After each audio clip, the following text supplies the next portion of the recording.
Hey, I'm James Davis and I'm the Neighbourhood Services Manager for Neath Bradford Council, and I've just finished the Solace Leadership course for 2024-25. The course is facilitated by EV Consultancy, so Arvo Price, who's a leadership coach, and there was 4 online workshops, and they were usually run between 3 and 5 p.m. And there was 3 in-person full-day workshops also, which took you away from the workplace for the whole day. And then there was guest speakers at each of the workshops. We had chief executives, we had Paul Alders from Cardiff, Rob Thomas from the Vale, Will Bramble from Pembrokeshire, along with directors and people who have actually done the Solace UK Springboard programme, which is the equivalent across the UK. And yeah, they came, and there was a number of different themes for the days. One was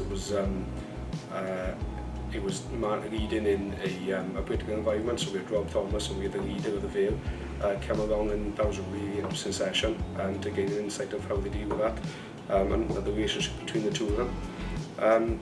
And then they finished with the 2-day national conference in Cardiff, which again really insightful, and some really good network opportunities as well.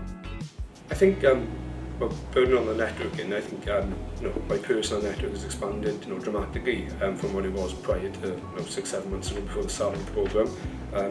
You get to speak to obviously other senior managers and heads of service and directors and chief execs from other local authorities, understand how they deal with difficult strategic matters, and give you that confidence really in terms of what you're doing and your own ambition to actually want to progress within local government.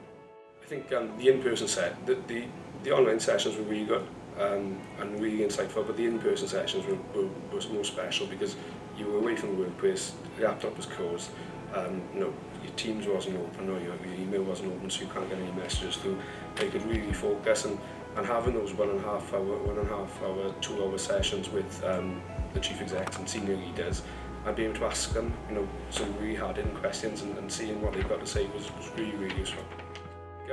The biggest thing is giving you that confidence that you do want to progress within local government, and and there's a lot of helpful tips that they give you along the way associated with interview techniques and the whole recruitment process for those higher level jobs in local government.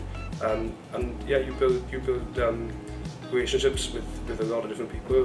There was 11 local authorities partaking in the first year of the Aspiring Leaders course, and hopefully next year and going forward there'll be 22 local authorities, so you'll have more opportunities again. But yeah, with the other candidates and with Avril, who was the course leader, picked up a lot of information.